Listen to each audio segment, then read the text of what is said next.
time with the defensive play. Now finds Jalen Green. Oh, my goodness! He did it! Oh! Jazz, the Jazz turn it. Oh! Cam Whitmore. Şengün goes coast to coast. Here's Williams. Here comes both teams. Here comes Rocket Security. Hey guys, it's me. Before you watch the video, just know that the audio will not sound like this. I messed up once again. I forgot to switch the mics. Just listen for the analysis. Try not to let the audio affect you so much.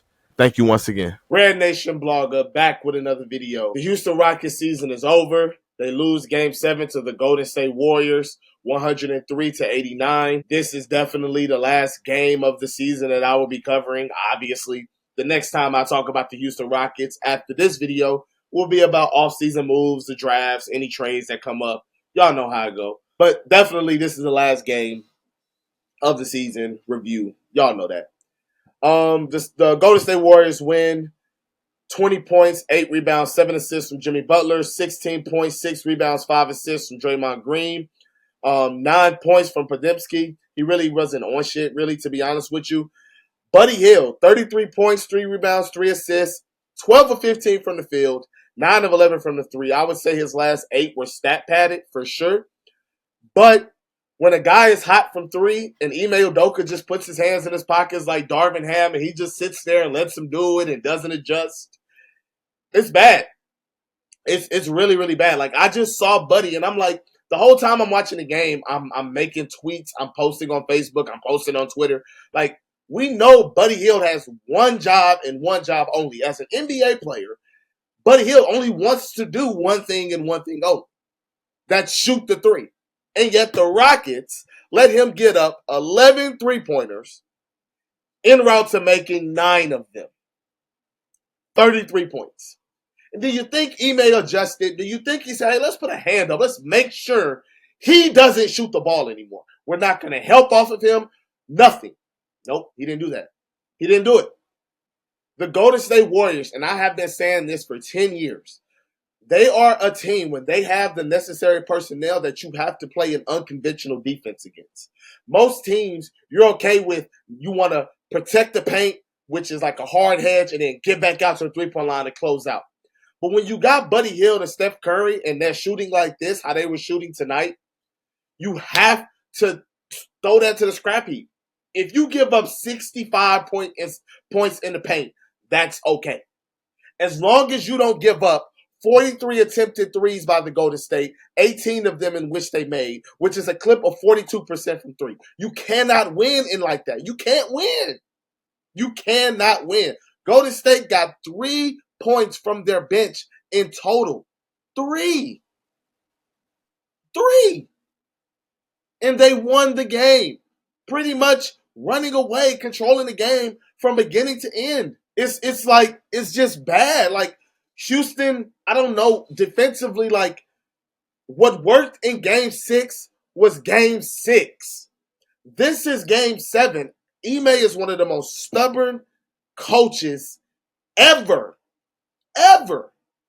Everybody wants to talk about adjustments, and Mike D'Antoni, how could you let your team go 0 for 27? Shouldn't you have gotten a mid-range shot in there? Couldn't you have gotten a layup or da-da-da-da-da? What adjustments did Ime make tonight? Because something worked in Game 5 and Game 6, he stuck with it in Game 7. Game 7 is a completely different game. Yes, it's the same series versus the same team, but it's a completely different game and flow. Why stick with something that isn't working on this particular night? It makes no sense at all. At all. Steph Curry, 22 points, 10 rebounds, 7 assists, 8 of 16 from the floor, 4 of 10 from 3. All of his buckets came when Amen Thompson did not guard him. It was only one bucket when Amen Thompson was defending him that he made a 3. And Amen Thompson didn't even contest it and stopped actually defending him because he tweaked an ankle or a calf or something. And at that point, I wanted Amen Thompson out the game for the entirety of the game. I didn't even want Amen Thompson to come back because I'm like, no, if it's a calf, let's rest Amen Thompson because we know what the calf can potentially lead to, and we don't need that for our young superstar, the guy that we know is going to be a superstar for this Houston Rockets team. So Stephen Curry, the stat line will fool you. He stat padded a lot. He's one of the greatest front runners in NBA history. All of his buckets came when it was Tari Eason guarding them, Dylan Brooks, Fred VanVleet, Alperen Sengun, Steven Adams, Jalen Green. All of his buckets came on those guys.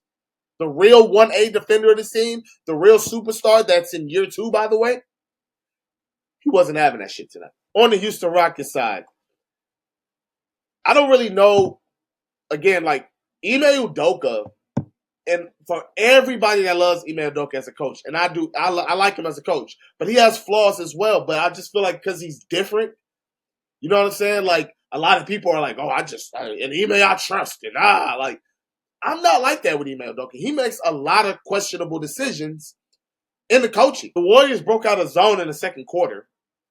Rockets had like 29 points with like 3 minutes left in the second quarter. 29 points. Didn't even crack 30. Aaron Holiday didn't play. Cam Whitmore didn't play. Jeff Green didn't play. These guys can shoot. Tari Eason gave you 5 points. He was not on nothing tonight. He was not on shit. Jabari Smith, 3 points. He was not on nothing tonight. Steven Adams, 3 points. Again, it was not his night. It wasn't. Dylan Brooks, 8 points. Play somebody else. Why aren't you breaking out shooting when the team needs shooting? And see, this is what happens when you have like offensive-minded coaches and you have defensive-minded coaches. Defensive-minded coaches are going to rely on their defense. D'Amico Ryans for the Houston Texans. You think he's going to go for it on 4th and 2 when he's in field goal range? No. He's going to take the points and rely on his defense. But an offensive-minded coach is going to go for it. That's how it is in basketball the same way. He trusts his defensive rotation and his defensive guys to a fault. Play offense. Get guys out there that can shoot. That can at least give you, in theory, spacing. That can give you, in theory, shooting. Do something different. Because playing the guys that you played tonight really gave the Rockets nothing. Absolutely nothing. It's time for the best part of the show, my favorite part of the show, the good. I got 3 guys in the good. Y'all can be mad at me if y'all want. I don't give a shit. The good. You know what? I only have the good and the downright ugly tonight. That's it. No bad. You can pretty much guess. So, y'all can do that. In the good, Amen Thompson, future superstar of this team, has no bag, has no theoretical skill that all of these guys like, what's his name, Ball Don't Stop or whatever the case may be, that guy that talks about, the hezzy tween and the dribble between the left and right and all that skill shit that you dogs be talking about, Amen has none of it traditionally. 24 points, 9 rebounds, 9 of 16 from the floor, like 6 defensive rebounds, 3 offensive rebounds. He was a minus 11. I don't give a shit. He was the best player on the floor for the Houston Rockets tonight. Held Steph Curry to 3 points when he defended him and gave the Rockets the most offense on the whole team. Ridiculous for a player that's in their second year. Amen Thompson is untouchable. Untouchable. Fred VanVleet, 17 points, 7 rebounds, 3 assists, 2 steals, 6 of 13 from the floor, 3 of 6 from 3. He had 3 turnovers. You know why I'm not mad at Fred VanVleet? Because he's undersized, he's undrafted, and he's the only guy in the backcourt that cared about playing basketball tonight. That actually was trying to lead. I'm not there yet. Fred VanVleet, salute to you. Alperen Sengun, you're also in the good. 21 points, 14 rebounds, 5 assists. Yes, you were 9 of 23 from the floor. Yes, you struggle finishing. I'm going to mark that up to fatigue. It's fatigue. You're asked to be the defensive anchor. You're asked to blitz Steph Curry at the 3-point line every single time you're involved in the action. You're chasing him, having to get back and peel, get back to your guy, defend the rim, or go to Moses Moody, or go to Podziemski and guard them also on a defender, and be a defensive anchor and a rim protector at the same time. And yet, although it was inefficient, you gave us 21-14-5. You hooped. Of course you're not going to be your freshest on the offensive end when you're playing the type of defense that you're being asked to play. And it's so much work on you defensively in the interior with guys hedging, guys digging, and then you got Draymond Green guarding. So yes, you get a pass, you're in the good. Downright ugly time. Jalen fucking Green. I'm done. I am absolutely done. I said I didn't want him traded. I went on Mr. Robert Land's podcast, and I said I didn't want him traded. I'm done with this dude. I'm fucking done. 8 points, 4 rebounds, 3 of 8 from the field, -6. He does nothing well as a shooting guard. He doesn't dribble well. He cannot pass. He cannot shoot. He cannot just score and go get a bucket. We would have fared better with Tyler Hero on our team. We would have fared better with Cole Anthony at the starting shooting guard, with Colin Sexton, with Jordan Clarkson. I trust any of those shooting guards that are not even A-level, barely B-level guards over Jalen Green. 5 games out of 7, 5. He scored in single digits. He couldn't crack 10 points. 10. Game 6, he got lucky. Game 6, he got lucky to score double-digit points. 8 points, 4 rebounds, 1 assist. He is the worst lottery pick in the 2021 draft. The worst. I know Davion Mitchell is in that round. I know that Zaire Williams is in that round. I'm aware of this. I looked it up. And he's the worst one. He's the worst one. I'm not even going to count 11 through 14. I'm not even going to count just the top 10 picks. He's the worst one by far.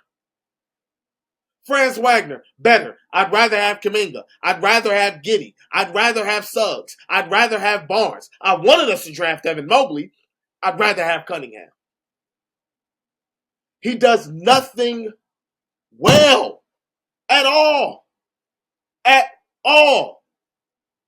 I want him traded. I want him gone immediately. I'm not eating Wingstop for 6 months because of that damn commercial. I'm not eating Wingstop. I'm off. I'm done. I'm done. This dude is not good. I hear so many excuses. Well, the spacing is bad. Oh, well, our man scoring without no spacing. Well, our man is 6'7", 220 pounds. How many fucking excuses can one guy get?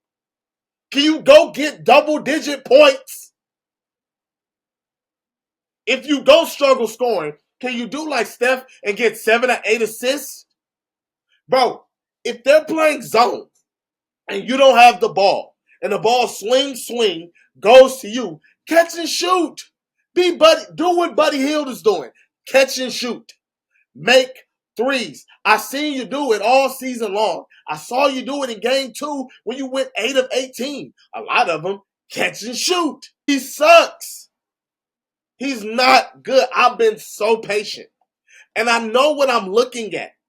All year long, I have seen people, oh, well, you know, he's the leading scorer on the 2nd seed. I don't give a fuck. I don't care about that.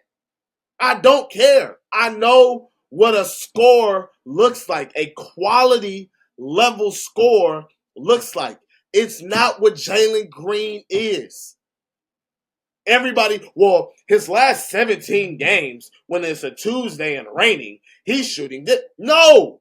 What is he doing for the season? Well, since January 17th until March 8th, he's doing this. No! I'm so tired of these cherry-picked stats. Oh, he's the youngest guard to play 82 games and lead his team in scoring while they're the 2nd seed. I don't care. Cherry-picked stats. I know what a score looks like. A score does more than this. A score does more than this. We would have did better with Buddy Hield on our team at the starting shooting guard spot over Jalen Green. This is trash, bro. This dude is not good. He's not good. I told y'all all season, I said, bro, versus trash teams, 30 points, 40 points. Oh, he looked good against the Hornets. He looked good against the Raptors. He looked good against the Pelicans. He looked good against the Kings. What happened when he played a real team, a real defense?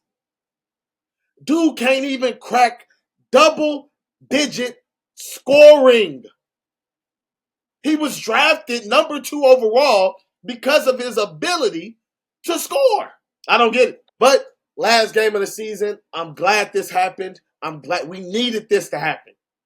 Because now we know, under no circumstances, can we bring back this same team next year. Something's got to give. Kevin Durant, as I said in my last video, the Houston Rockets are on line 1. As always, guys, thank you for watching. Please like and subscribe. Comment below. Let me know what I missed. Let me know what I didn't miss. Let me know what you agree with. Let me know what you didn't agree with. Honestly, I don't care what you don't agree with tonight. I'm not going to lie to you. Jalen Green is to blame. I don't care. Everybody gets a pass but Jalen Green. RedNationBlogga out.